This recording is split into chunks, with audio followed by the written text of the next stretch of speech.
There you are. Good, good. I was starting to think you might not show. Now, I suppose you're expecting a story about the Red Cornish Ranger chap. Brave one, isn't he? But let's not get ahead of ourselves. He's not the only one worth listening to in Universe 20. No. There's me. I'm the Doctor. Well, not quite the one you're familiar with. But I was, once, a long time ago. This incarnation, this version of me, I've aged. I've seen more than I care to admit. I've regenerated so many times, I've lost count. Faces blur, names fade. But some things never change. Because what I do remember is this. I am the Doctor. The oncoming storm. A madman with a box. A good man. Or at least, I try to be. So then, shall we see what's out there?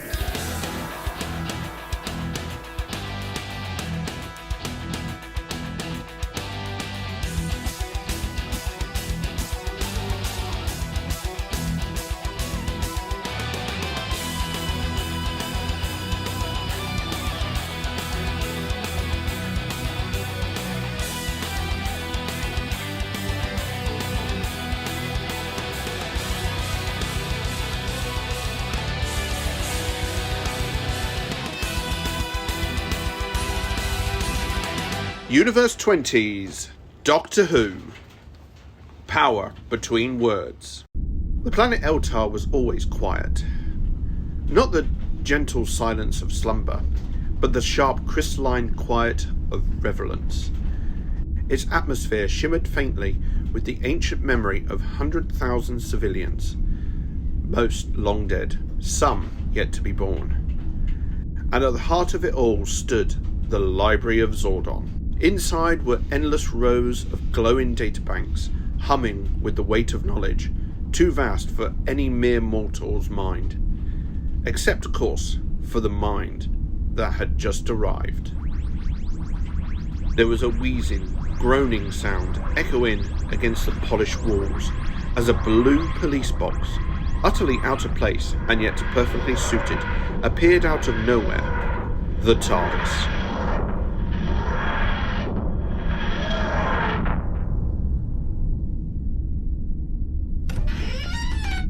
The doors cracked open and a man stepped out, tall and dressed like someone who had seen a Time Lord's fashion sense scribbled in the margin of a surrealist painting and decided to take it seriously.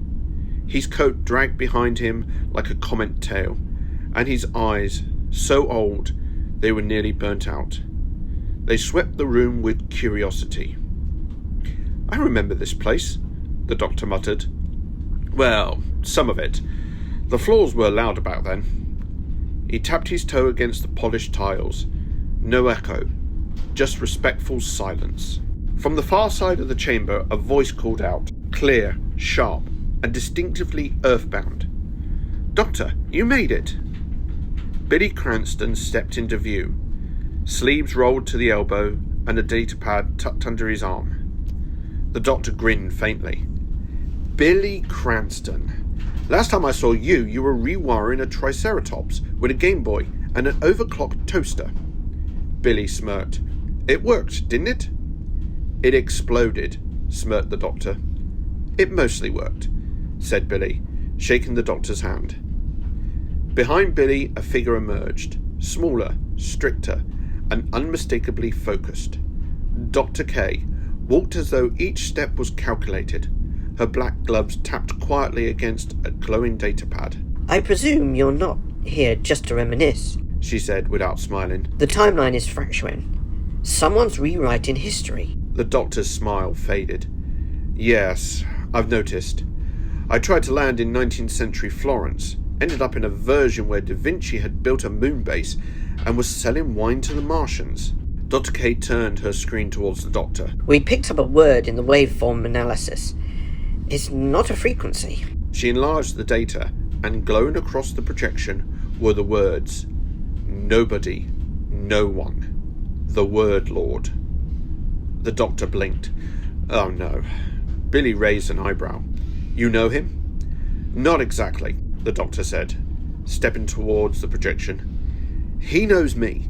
He knows everyone. He's not from this universe. He's from between universes, from the space in between. The Word Lord is, well, he hesitated.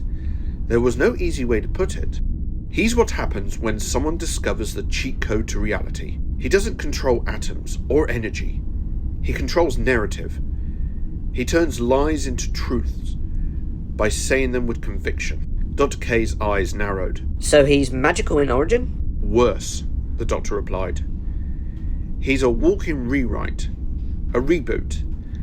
And the more people believe what he says, the more true it becomes. Billy leaned forward. How do we fight something like that?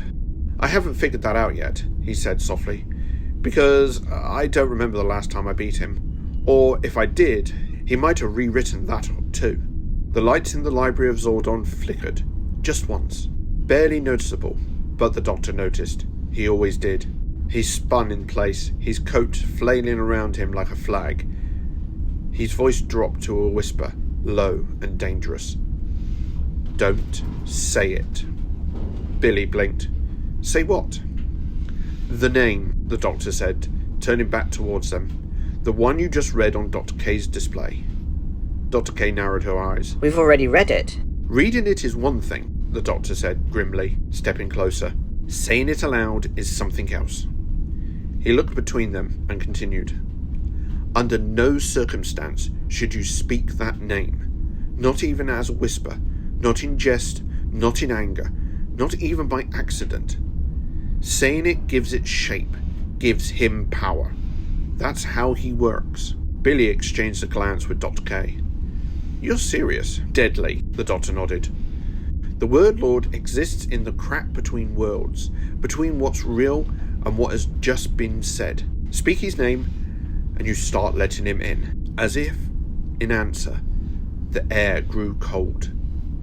A sound trickled through the chamber. Not wind, not voice. Something else. A whisper. Say it. Just say it. You've already read it. You might as well say it. Billy froze. Did you hear? Yes. Dr. K cut in, her voice tight. The doctor didn't answer. He was staring into the distance, face suddenly pale, as if he was listening to something no one else could hear. Say it. Say it. Let me in.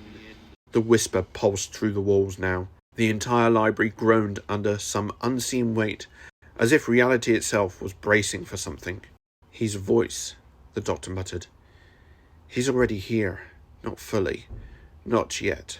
But he's pushing, whispering his way into your thoughts. You're curious, aren't you? Just one word. One truth. One invitation. Billy stepped back. I think he's in my head. Fight it, the doctor snapped. Ignore it. Focus on something real. Name your first sword. Name your first friend. Just don't name him. Then it happened. A young technician, no older than 20, stepped out from behind one of the databanks. He had been logging archive scans. He hadn't heard the warning, hadn't been briefed. Dr. K, nobody else is in the library. No!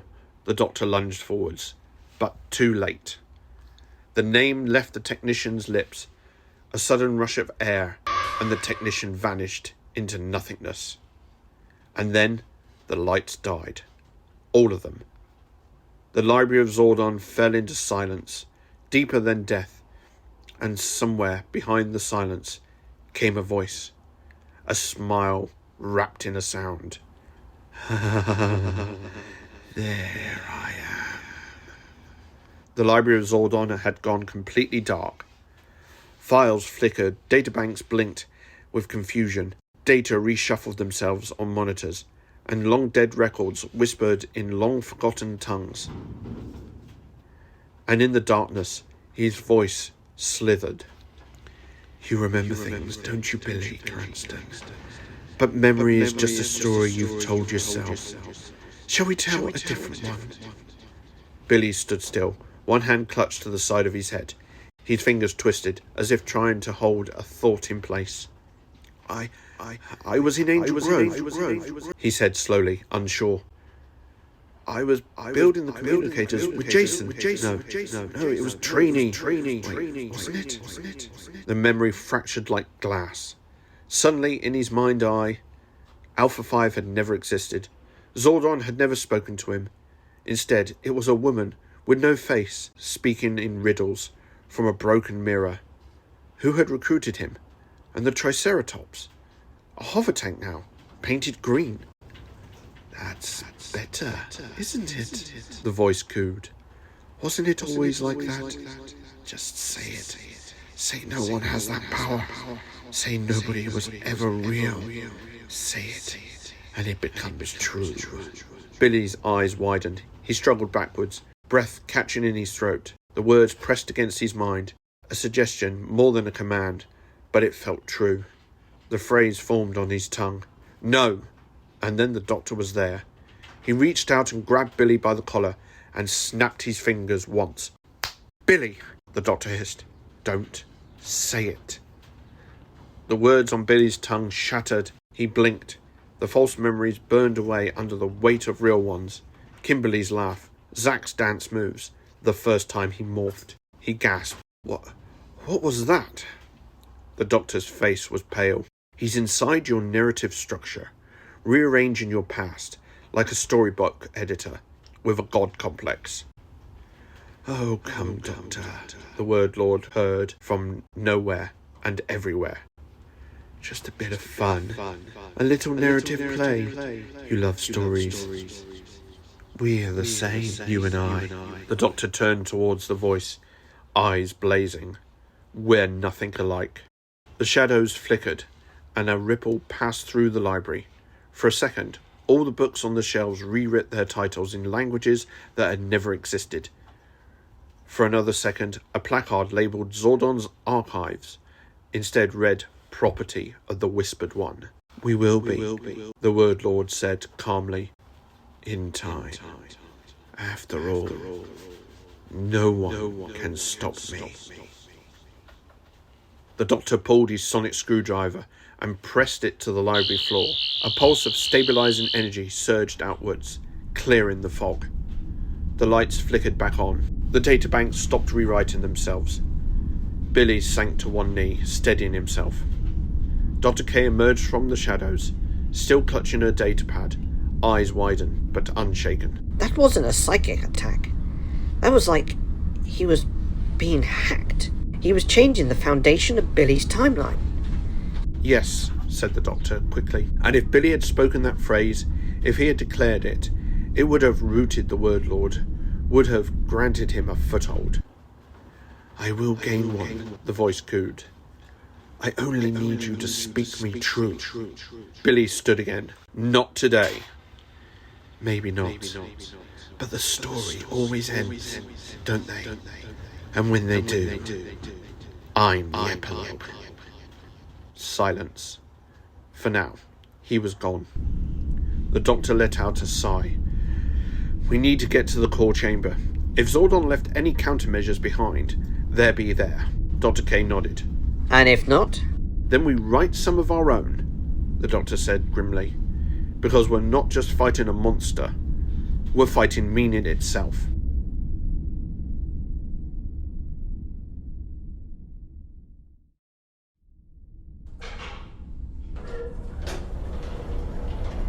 The elevator groaned as it descended into the foundations of the library. Lights flickered past narrow slits in the wall. At last, the doors slid open with a hiss of dust and silence. They stepped into the core chamber. No consoles, no technology, just a room of impossibilities. Massive stone pillars circled a raised platform. In the center, floating in still air, was a cube of light, shifting in shape and hue, never the same twice. Billy stared at it. Zordon never mentioned it. It looks similar to his last will and testament. The doctor stepped forward, coat trailing behind him. because this place was only for the end. If the fight ever reached the level where stories could be unmade, and this was his vault. Dr. K circled the chamber carefully, eyes scanning every fraction. There's no interface, no language, just pattern. The doctor nodded. It's a narrative stabilizer, a final defense, said the doctor. Then the voice came again. You're clever, aren't you, Dr. K? The smartest one in the room. The one who sees the puzzle long before the rest. She stiffened, hand twitching near her datapad. Think it through, analyze it. There's no power here, no presence. Nobody is here. No one has that kind of power, do they? Her lips parted just slightly. The logic was sound. The cube couldn't function without input, and there was no input here, no sign of the word lord. The doctor hadn't detected an energy signature, no matter how often he checked. It was a paradox, and her mind demanded resolution. She whispered, half thinking, If there's no sign of power, then... Say it, the voice urged. Say what your brilliant mind already knows. Then nobody... Stop! The doctor screamed. He reached her just in time, grabbing her hand and slamming it against the edge of the floating cube. A wave of feedback burst through the chamber, and both of them were thrown back to the floor. The cube pulsed red. The word lord voice hissed in frustration. So close! So nearly, so neatly reasoned. I'll find a crack, Doctor. The logical end is still mine. Dr. K groaned, propping herself up. He was twisting logic. The doctor nodded. Here, keep trying. Through feeling, through thought, through the need to understand. Billy frowned. So how do we stop that? The doctor looked towards the cube. We beat him at his own game. We rewrite the rules of the story. He stood fully, brushing dust from his coat. And I know exactly where Zordon hid the pen. Dr. K stood on the edge of the platform, her breathing shallow, datapad flickering from the energy blast. The doctor moved slowly now. Whatever strength had carried him through before, it was being tested. Billy, pacing the perimeter, muttered to himself, It doesn't make sense. This room, this cube, the fail-safe. There's no one here. Nothing's going to be. The doctor froze. His eyes snapped towards Billy in horror. Billy, no! Too late. Billy had said the phrase, not intentionally, not even forcefully, just in passing. There's no one here. Nobody is here. Two innocent lines, but together, spoken aloud, they became a key. The core chamber responded, not with alarms, not with fire or lightning, but with a silence deeper than any before. And then he appeared. A figure stepped into view, not from a doorway, not from light, but from between, like someone who had always been standing there. Tall, faceless, dressed in a patchwork cloak of shredded paper and broken ink. No eyes, no mouth, but pages floated around him, each one bearing words that hadn't been written yet. And then he spoke. It was as if the room itself spoke with him. Thank you, the word lord said. You've given me permission, a voice, a shape. How generous. Billy struggled back, blood draining from his face. I didn't mean to... But you said it. The word lord smiled, voice soothing and terrible. And what is language, if not a spell? What's our names, if not summoning circles? The doctor stepped forward, slowly, measured. This is still my narrative, he said, voice tight. You may have form, but you don't have dominance. Not yet, the word lord agreed. But the story's been opened, and soon, dear doctor, Someone will write the end. A terrible wind blew through the core chamber, and then darkness. The wind died. The word lord vanished, only for now. But the silence he left behind lingered. The doctor stood motionless, one hand clutched at his side, the other gripping the edge of the floating cube. He looked older than before, older than any being had the right to look. Billy sat on the step near the platform, head low. I didn't mean to. I wasn't thinking. The doctor turned to him, softer now. It's not your fault. He feeds on casual phrases, not intention. That's why I warned you. Dr. K looked up from her half-destroyed datapad. He's got form now. How do we stop him? The doctor gave a slight nod. We need a countermeasure. A story strong enough to anchor reality. A pen to match his quill. Billy looked up. You've said that twice now. The pen. What is it? The doctor stepped away from the cube and faced them both. A very old idea. Older than even I can comfortably admit. Over 1,000 years ago, I met a warrior sage named Zordon. He wasn't the legend you knew yet. No intergalactic mentor, no floating head. Just a man, a brilliant one, yes, but still trying to understand what power should be, not what it could do. He walked to the far side of the chamber, where a section of wall shimmered faintly. He placed his palm on it, and a hidden panel slid open. Within, a scroll bounded in starlight. He had ideas, the doctor continued, about order, protection, unity, about heroes chosen not by bloodline or conquest, but by virtue and balance.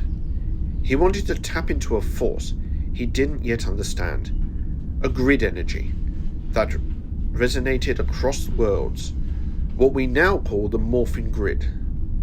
Billy blinked. But I thought Zordon created... No, the doctor cut in gently. He discovered it. Or more precisely, he learned how to use it.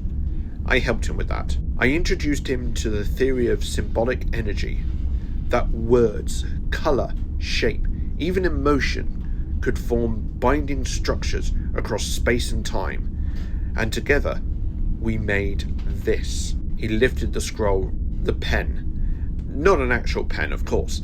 It's a meta-construct, a shaping tool, like the word lord's abilities, but tethered to harmony and structure, rather than decay and manipulation. Dr. K stepped closer. So this is what led to the first Rangers? In a way. Zordon went on to harness the grid energy to empower others. The Rangers came later, built on values, but this was the spark. This was the design, the language behind the power. He held the scroll out, but did not open it. It can't be used lightly. It writes truths into existence. Once the words are written, they bound the universe. They bound the story around them. That's how you beat the Word Lord. You outright him. Billy stood, more resolute now. So, we write him out? The doctor frowned. It's not that simple. He's already woven into reality. We can't erase him, but we can rewrite his role.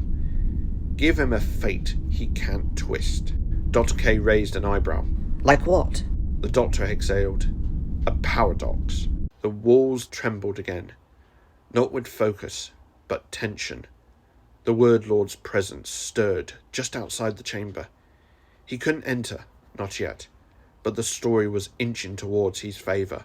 You can't hide forever, the Word Lord whispered from behind the stone. Sooner or later, someone writes the ending. The doctor turned to face the scroll. His expression hardened. Then it's time we start drafting. The scroll opened, not with ceremony, no grand flourish, just a whisper of ancient parchment, unravelling under cosmic light. Billy stood beside the doctor, watching as symbols on the page shimmered, shifting between language he didn't recognise. Dr. K scanned the markings with narrowed eyes, lips moving silently as she tried to interpret the syntax. It's not language in the traditional sense, she said. It's code, metaphor. These ain't words, they're choices. The doctor smiled faintly. You always did pick up fast, but be careful. This isn't like reprogramming a virus. It's more like tuning a star. Who's writing it? Billy asked. I do, the doctor said, but the ink listens to intent. We have to be sure about every single word. He reached into his coat and pulled out a thin rod of light. It's not about power, he muttered. It's about narrative stability. He touched the styler to the page. The presence of the word lord is bound to uncertainty, and uncertainty has no anchor here. The pen drained the line in, with a quiet pulse. A ripple surged through the core chamber. The word lord shrieked. You think that's all it takes? Came the voice, thinner now. One line in a book I didn't write. But it had weakened him. The doctor smiled. You're not the only one who understands how stories work. Billy's shoulders relaxed, for the first time in hours. That actually helped. Is it over? Billy asked, though he already knew the answer. No, the doctor said. He's a word lord. He's patient. He'll wait for someone to slip up. Another phrase spoken. Another truth bent. The three of them stood in silence, the ancient library of Eltar humming softly around them, and above them all, barely audible anymore, a whisper in the cracks of reality. Nobody ends the story. No one gets the final word. The doctor's eyes narrowed. We'll see. The core chamber hummed with potential. The doctor stood alone. The styler hovered above the parchment. Billy and Dr. K watched from behind, knowing the moment was here. Even now, the word lord flickered at the edge of the chamber, whispering along cracks in reality, clawing at the unwritten space. Say it, the voice hissed. Say no one has power. Say nobody's watching. Let me in. Let me in. The doctor didn't flinch.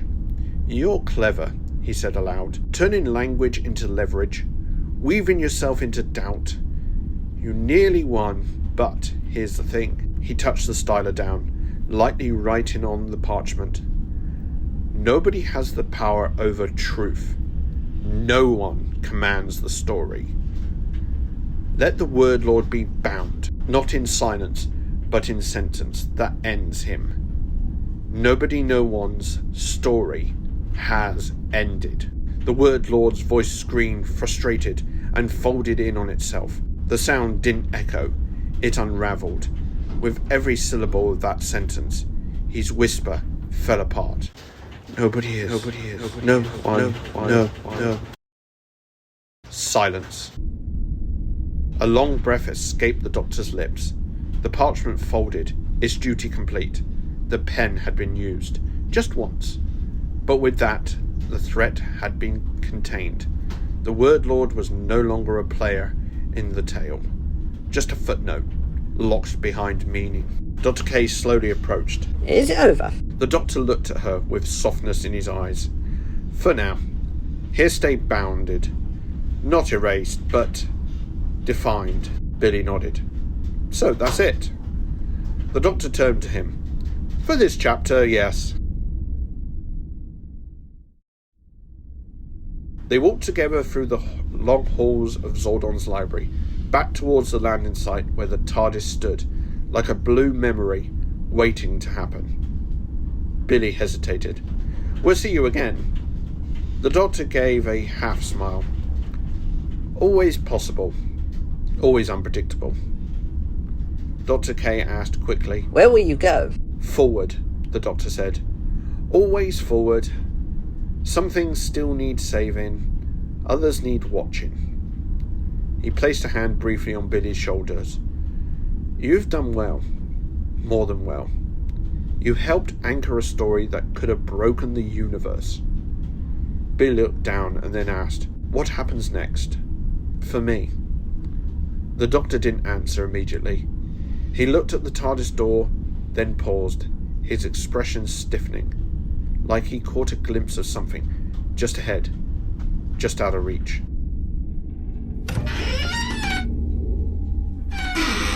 Inside the TARDIS, after the doors closed, the Doctor walked to the console, fingers dancing across controls. A panel lit up, a time trace.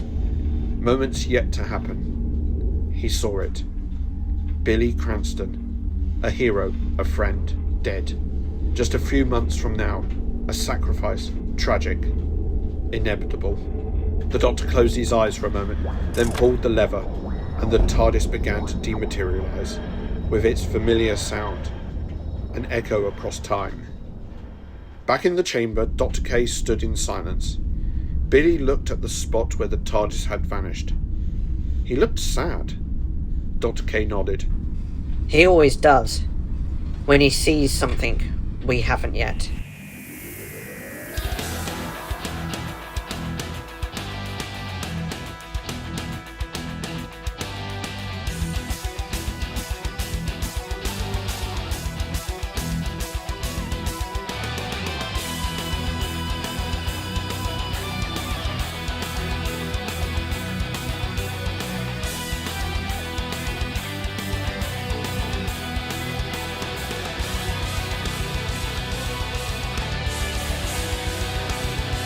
Special shout out to our Patreon supporters.